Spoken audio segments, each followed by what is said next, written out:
Dois mundos, uma vida, ou muitas vidas, um universo.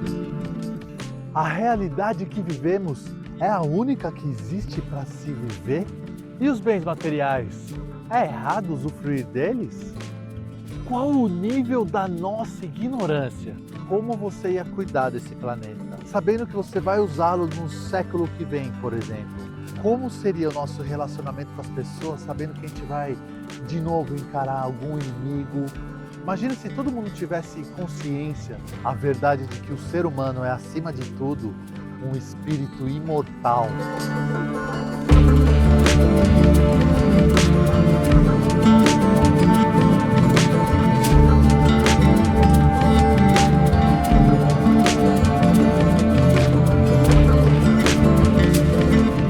Sabe o que acontece? O Espiritismo não inventou a mediunidade, não inventou a reencarnação, não inventou a comunicação com os mortos, não inventou nada disso. Apenas observou adequadamente os fenômenos que compõem essa realidade espiritual.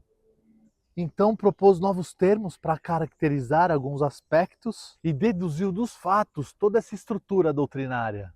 E de verdade, todo esse precioso acervo de conhecimento tem pertencido, parece que exclusivos aos circuitos de movimentos espíritas, mas não porque eles não querem dividir esse conhecimento por ciúmes ou por egoísmo, mas é porque são poucos os que realmente se interessam em estudá-los e colocar em prática esses aprendizados e esses conhecimentos. E de pensar que esses conhecimentos estão aí para ajudar a nós entendermos a nós mesmos, entender os mecanismos da vida, do planeta e as engrenagens que movem o universo.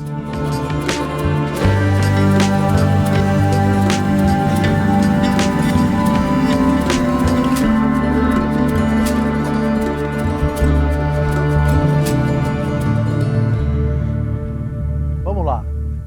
Reencarnação, mediunidade, comunicação entre vivos e mortos, sobrevivência do ser após a morte, são ou não são verdades? São ou não realidades? Se não são, tudo bem então, vamos deixar tudo de lado e, como escreveu Paulo, comamos e bebamos, porque daqui a pouco vamos estar todos mortos, acabados. Porque afinal de contas, não é só o espírita que sobrevive à morte corporal para depois reencarnar de novo, pois que são aspectos vitais da realidade que a todos interessam e todos são submetidos. Todos morrem, independente de suas crenças, pois é um fenômeno natural, tão natural quanto a chuva, o sol, as estações do ano, o crescimento das plantas, a movimentação dos astros. Somos todos espíritos, e espírito é uma coisa natural, é natureza. Não é coisa de uma crença ou de uma religião específica, não. E como todo fenômeno natural, regido por leis naturais, deveria ser ensinado em todos os lares, nas escolas, em instituições culturais, religiosas, em faculdades, universidades. Deveriam constar em mais livros, estudos, papéis, conferências, aulas, para que não houvesse tamanho despreparo das pessoas, nosso despreparo, perante essa área que muitos ignoram deliberadamente.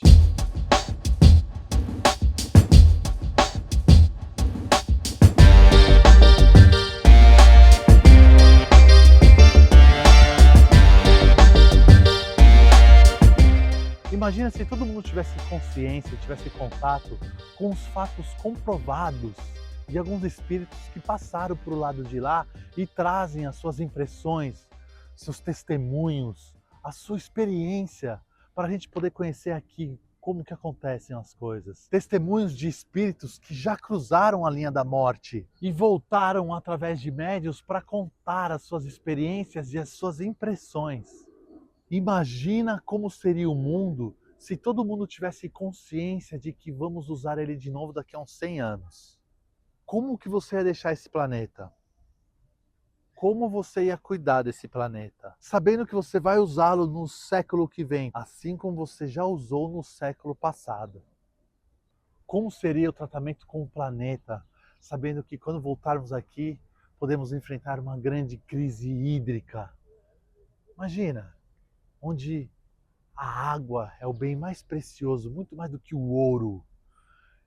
Essa água que a gente tanto desperdiça aqui, quando a gente vê alguém lavando a calçada deliberadamente, jogando água fora. Essa água que tantos jogam fora todos os dias, num desperdício sem fim.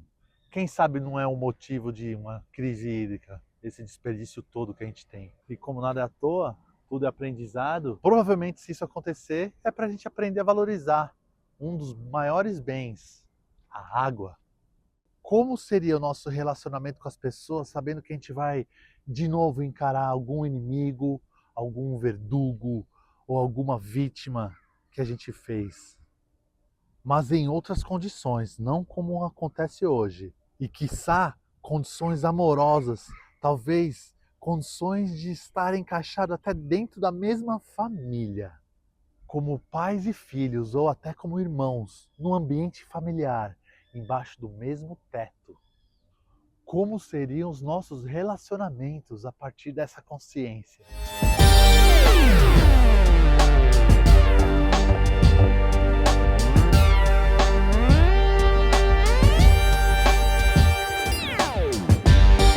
A fome, a pobreza, as guerras, o ódio, a vingança. Como equacionar esses problemas humanos recorrentes adequadamente, se não acrescentarmos o ingrediente indispensável da realidade espiritual? As leis, os decretos, os códigos jurídicos, os programas sociais, os planos econômicos, as disciplinas científicas, os sistemas políticos não estão ainda informados de que somos espíritos imortais, sobreviventes e reencarnantes, responsáveis perante a lei maior que regula o cosmos e as criaturas que nele povoam. Os aflitivos atritos entre árabes e judeus, por exemplo, enxergariam por outra perspectiva se tornassem conscientes de que o árabe de hoje pode ter sido o judeu de ontem, em vidas anteriores, ou vir a ser o judeu de amanhã. Os papéis podem ser trocados justamente para você aprender a ter empatia com a diferença, com alguém que pensa diferente de você. Porque ninguém é dono da verdade. Na verdade, só uma pessoa é dona da verdade. E ele está lá em cima.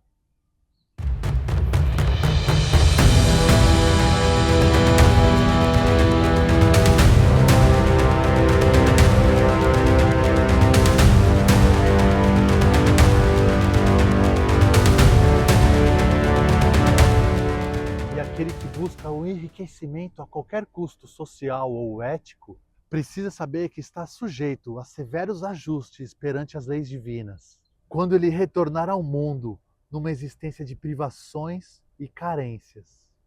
Os nossos desajustes são antigos, são profundos e são resistentes. E não se resolvem no âmbito acanhado das leis humanas. E muito menos com lideranças desinformadas da realidade espiritual. Enquanto esse componente básico não for incorporado ao nosso pensamento moderno, ainda seremos todos reféns da infelicidade e hóspedes da desarmonia. Curioso, contudo, que por mais dramática que sejam as consequências desse conceito revolucionário, ele começa com uma singela e tão ignorada verdade. A verdade de que o ser humano é, acima de tudo, um espírito imortal, que atravessa várias realidades em várias existências, com um propósito comum entre todas elas, a evolução.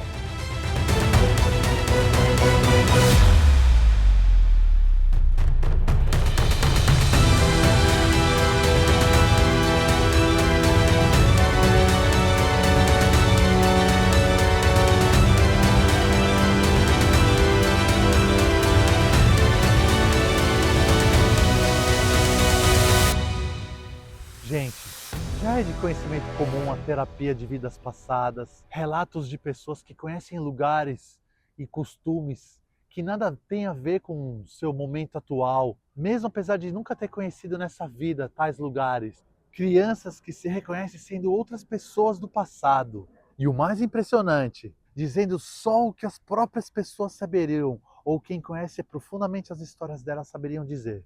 Então, uma vez que se admite a reencarnação, tudo faz muito mais sentido, sendo como é por si mesma uma lei natural e não como um objeto de crença ou de fé. A reencarnação supõe a pré-existência, a existência e a sobrevivência do ser perante a morte corporal. E quantos relatos já não existem, vocês já ouviram dizer sobre visões, aquelas experiências de EQM, experiências de quase morte, que as pessoas trazem os seus relatos e as suas vivências num momento tão delicado, onde está no fio entre a vida e a morte. Enfim, está tudo aí à disposição para a gente tomar conhecimento já há algum tempo. E para quem não acredita em nada do que lê ou do que vê em algum depoimento pelo algum documentário, achando que pode ser falso, se desafie, vai numa casa espírita, vai num terreiro e vê na sua frente os trabalhos que são realizados lá. É capaz que os olhos do descrente não vão esconder as realidades que acontecerem presencialmente em sua frente. A reencarnação também traz junto de si o conceito da lei de causa e efeito, da lei de ação e reação, tirando toda a ideia fantasiosa de que existia um céu cheio de anjos para cuidar de quem fez o bem, ou um inferno cheio de diabinhos para punir quem fez o mal na vida terrena, por toda a eternidade.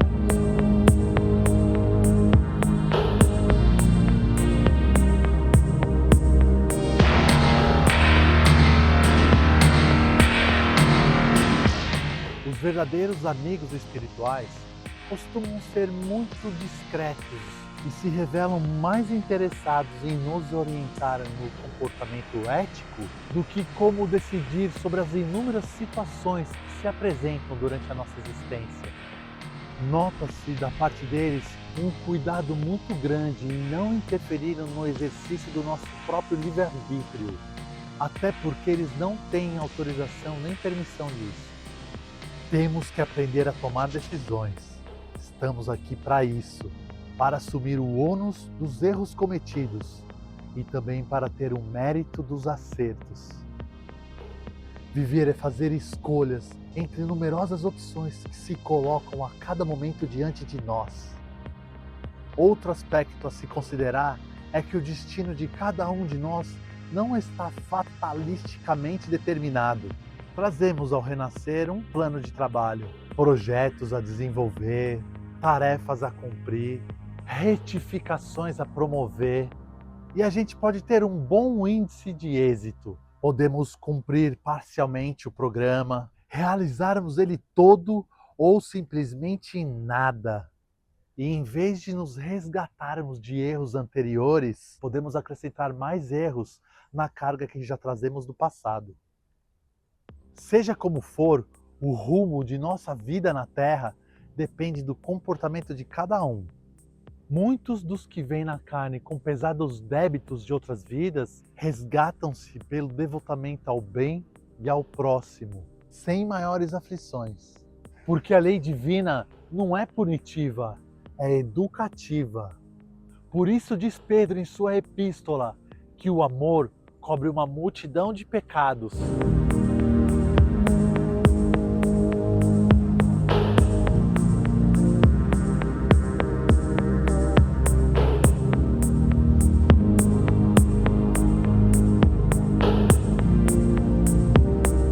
Discutir se o espiritismo é ou não uma religião é inútil.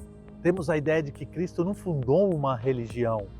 Ele devotou-se a proclamar e praticar um código de conduta, de comportamento perante Deus, perante a vida e perante o nosso semelhante, como um programa de trabalho para cada um de nós. temos que considerar necessário o diálogo pacífico e aberto com a comunidade daqueles que não compartilham da mesma visão político, filosófica e religiosa que a gente. Na verdade, se prestarmos atenção suficiente ao que ensinou e exemplificou o Cristo, fica fácil perceber que ele não cuidou de criar uma instituição religiosa. Ele propôs mesmo uma doutrina de comportamento. Ou seja, como o ser humano deve portar-se perante a vida, perante os outros seres, perante o mundo, diante de si mesmo e diante da divindade. Maria Modesto Cravo, num diálogo com José Mário no livro Os Dragões, ela faz algumas perguntas pertinentes que eu vou trazer aqui. Como nós temos tratado o nosso interesse pessoal nas obras de ajuda ao próximo? Já avaliou se está mais senhor ou senhora do próprio orgulho? Já consegue identificá-lo com mais discernimento? Se identifica, o que tem feito para redirecioná-lo? Depois do autoconhecimento, vem a etapa mais desafiadora, a renovação das nossas atitudes. Somos insignificantes aprendizes da realidade universal.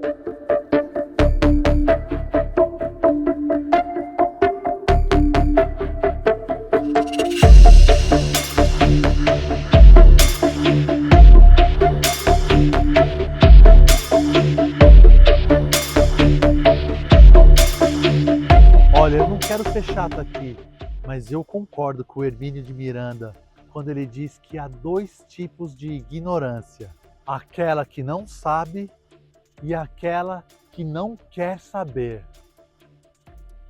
Aquela que não sabe costuma ser humilde e aberta à aceitação daquilo que ela ignora. Já a outra se mostra arrogante e convencida de que tem todas as respostas e que não precisa de mais nada. E por isso é mais difícil de sanar essa ignorância, né? Então tá bom. E tudo isso que eu falei sobre espiritualidade, sobre o sutil, sobre o invisível, não quer dizer que está errado usufruir da matéria, não. Nunca disse e nunca vou dizer que é errado curtir a matéria. Até porque estamos na matéria com o propósito de usufruir, de aprender, de entender, de sobreviver a ela. Inclusive temos que ser gratos por estarmos aqui na matéria, que é onde aprendemos, que é onde nos desenvolvemos, que é onde nos relacionamos, que é onde a gente precisava estar para aprender o que a gente precisa aprender. Inclusive precisamos respeitar essa escola divina que é o planeta Terra. Usufruir e evoluir. E os bens materiais que conseguiu juntar através de árduo trabalho, ou mesmo o que veio através de herança, é justo que o aprecie. Só não podemos nos deixar ser desviados para uma grande vertigem, para uma grande ilusão, pois o dinheiro é excitante do orgulho e do egoísmo, as duas grandes chagas da humanidade. A riqueza é, sem dúvida, uma das grandes provas para o ser humano, uma prova arriscada, onde a maioria, infelizmente, sucumbe. Usufruir dele com simplicidade e moderação, sem ostentação, e ajudando o próximo não só com o que sobra, não só com o supérfluo, mas com aquilo que lhe faria falta, com fraternidade. Afinal, lembrando do começo do vídeo, quando eu falei que a morte é um fato natural, faz parte da nossa natureza, lembremos que o dinheiro não vai para onde o nosso espírito for, certo? Portanto, não será mais essa moeda que valorizará o nosso passe perante os céus. Quando partirmos lá para o outro plano,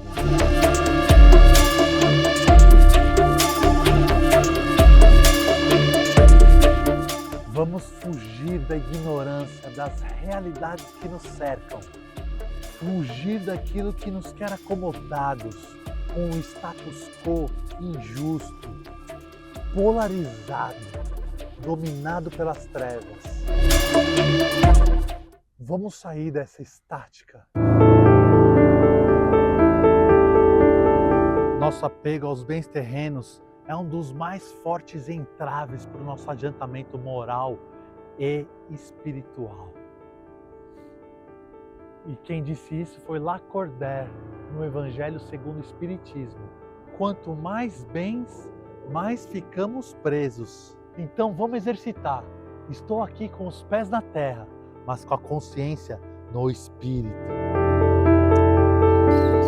Pessoal, vamos buscar caminhos que nos levem a um consenso sobre o que é a vida, sobre o que estamos fazendo dela, sobre o porquê estamos aqui, sobre de onde viemos e para onde estamos seguindo, e o que nos espera ali adiante na próxima curva da rota do infinito.